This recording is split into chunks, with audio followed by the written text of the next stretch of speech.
Halo selamat pagi pemirsa, saat ini nasabah bisa memberi produk asuransi melalui perbankan atau bank. Bagaimana caranya? Kita akan bahas dalam Cerdas 5 Menit bersama saya Cheryl Tansil dari studio Metro Manulife. Dan sudah hadir juga Bapak Hans De Waal, Chief of Partnership Business Manulife Financial. Selamat pagi Pak Hans. Selamat pagi Cheryl. Ya langsung saja, bagaimana caranya kita membeli produk asuransi melalui bank? Jadi caranya sebenarnya ada macam-macam. Pertamanya kita harus sadar bahwa di dalam pemasaran produk asuransi di dalam bank ada cara yang beda antara satu bank sama bank yang lain. Cara yang beda maksudnya kadang-kadang orang bank yang jualan asuransi, jadi mereka dilatih dari perusahaan asuransi untuk jual produk asuransi langsung ke customer mereka. Kadang-kadang perusahaan asuransi jiwa tempatkan orang dari perusahaan asuransi jiwa di dalam lingkungan bank. Nah, kalau cara pertama mungkin kita langsung ketemu sama staffnya dari bank. Mereka udah dilatih untuk jelasin produk asuransi yang disediakan di bank environment itu. Setelah dijelasin, mungkin langsung bisa beli dari staff.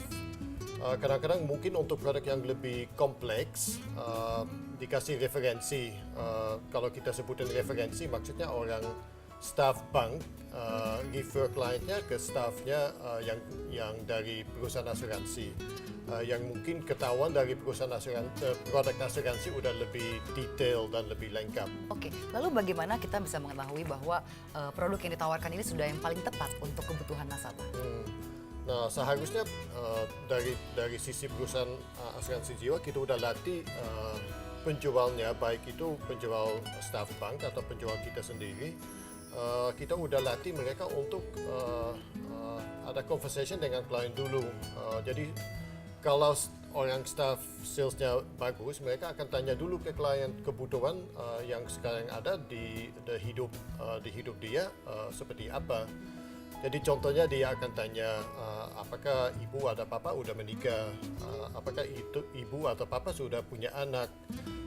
Jadi dia harus mengerti personal situation dulu. Setelah itu dia bisa lihat prioritasnya untuk orang ini seperti apa. Kalau dia udah punya anak kecil, mungkin dia ada kebutuhan untuk asuransi pendidikan. Kalau dia anaknya udah besar, mungkin prioritasnya jadi lain lagi. Termasuk kebutuhan budgetnya juga ya, untuk berapa Pasti harus kita dibayar. harus juga lihat dari sisi budget berapa. Contohnya kalau kita mungkin mau planning untuk hari tua, jadi ada produk pension. Jadi salah satu produk yang ditawarin dengan asuransi ada produk pension. Biasanya kita lihat spending pattern sekarang dari bapak atau ibu berapa setiap bulan, keluaran berapa. Jadi kita bisa sesuaikan produk pension dengan kebutuhan dari klien ini. Tapi tetap kita harus mengerti ini klien kebiasaan seperti apa, kemampuan financial juga seperti apa. Kita harus fact finding dulu, baru kita nawarin produk yang sesuai dengan profil klien ini. Terkadang orang khawatir ketika mereka ingin membeli asuransi, mereka takut harus membayar biaya tahunan yang terlalu mahal dan mereka tidak punya budget untuk itu. Nah, apakah ini juga ada produk yang akan ditawarkan dalam bank insurance yang dimana para penjualnya ini juga bisa mencarikan yang sesuai dengan kebutuhan dan juga budget dari klien? Aku saran jangan takut dulu. Lebih bagus kita omong dulu sama financial advisor, kita dapat advice dari mereka. Dan input saya, tidak punya asuransi juga bisa sangat mahal. Jadi kita harus sadar kalau kita tidak beli asuransi, contohnya asuransi kesehatan, kita masuk ke rumah sakit bisa jadi sangat mahal. Tapi bagi orang yang merasa penghasilannya tidak terlalu besar, apakah masih mungkin membeli asuransi? Produk-produk yang mulai dari premi sangat kecil sudah ada di pasar juga. Jadi sekali lagi jangan takut dulu, kita tanya dulu ke financial advisor, produk yang sesuai dengan kebutuhan dan financial kemampuan, kira-kira seperti apa.